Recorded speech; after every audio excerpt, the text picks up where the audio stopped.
If you've ever wildly overcomplicated something that was meant to be simple, this one's for you. So, once upon a time, and I start that way so that you know that I'm in storytelling mode. Back when JJ was in kindergarten, I got this text from Jay that said something to the effect of JJ needs to bring lasagna to school next week. I was traveling for work, so I gave the text a thumbs up and went about my day, not at all worried about lasagna. Now, fast forward a couple days, and I'm back home, and Jay, who does 99% of the cooking in our house, asks, "So, what are we doing about this lasagna?" And before I move on, I need to share some important context. This man can cook anything. Mediterranean food so good it'll make you weep. Vegetables that make you forget you're eating something healthy. He can roast, toast, saute, flambe, braise, bake, grill, and garnish. He even owns his own special garnishing tools, like a pro. Truly, he's never made a bad meal. But lasagna? Absolutely not. He refuses to even try. Like he's got some sort of deep moral opposition to layered pasta. So I think, fine, I'll handle it. My mom makes an amazing lasagna, so I'll grab her recipe and I'll do it myself. This, by the way, is the culinary equivalent of my best friend saying, "Oh, my friend has a podcast. I'll just get some tips and launch one next week." Overconfident or delusional? You get to decide. Because lasagna, as I understand it, isn't a whip it up real quick situation.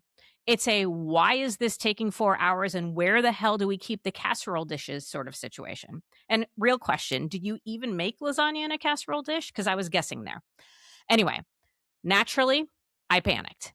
And because I'm a figure it out, step up when needed kind of woman, just like every other woman I know, I did the only respectable thing. I placed a catering order for way too many trays of lasagna from our local Italian place. I mean, I didn't know. Was this a class party? Were parents going to eat too? How much does a 5-year-old even eat? Half a serving? A quarter? I mean, JJ eats like a full grown adult at a Vegas buffet. So I just panicked and I ordered enough to feed a mid sized village. So flash forward, I pick up the trays and the bread and the plates and the napkins and utensils because apparently I've decided to cater snack time for the entire district. And Monday morning, we heat everything up, we load the car, and we drive to school. Jay, standing there in a full business suit, is in this elementary cafeteria holding 4 steaming trays of lasagna like a man questioning every life choice that led him to this moment. And that's when I notice. The other parents are standing around with grocery bags. And inside those bags, boxes of uncooked pasta, fusilli, spaghetti, macaroni. And that's when it hits me. This wasn't a lunch. It was an art project. They were making art with pasta. And our job was to bring a box of lasagna. 1 box, not 4 trays, just to be clear. Meanwhile, we brought enough lasagna to feed a kindergarten army. So I look at Jay and start laughing so hard that I can barely breathe. And that's when the panic sets in. Because guess what these grubby fingered little Da Vinci's don't have for their art project? Yep, you guessed it. Lasagna noodles. So I pull myself together, walk over to the teacher, explain my mistake, and through her tears of laughter, she tells me not to worry. A couple other parents got lasagna too, and those parents weren't idiots like me. Okay, she didn't say that, but we all know how to read between the lines. Anyway, the next hour was a blur of noodles, glue, glitter. I mean, glitter is my kryptonite, by the way. Paint, chaos, you get the idea. And then later in the day, we get an email thanking us for the delicious lunch that the teachers, custodians, and administrators all enjoyed because apparently I brought enough for the whole school.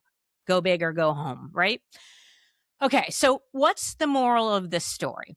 There isn't one, except maybe if something seems too big, too hard, or too complicated, ask a damn question.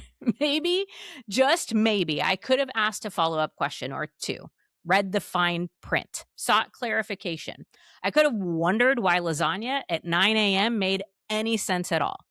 So maybe, like me, you're overcomplicating something right now that was meant to be simple. Maybe you're out there stressing over your own metaphorical lasagna.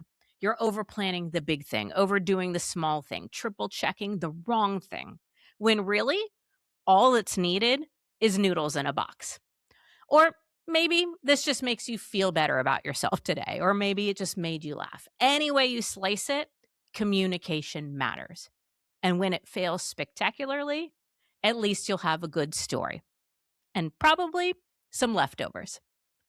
Okay, if this kind of unfiltered, slightly unhinged, deeply human truth is your thing, make sure you're subscribed to the This Is Woman's Work podcast so you don't miss anything. And if you prefer reading your chaos, you'll find the links in our notes to my Substack, where all of my best and worst ideas live. Or you can join our inner circle, where you will get more, first, and fully unfiltered. Because we're layering more than pasta over here. And asking good questions, well, that's always woman's work.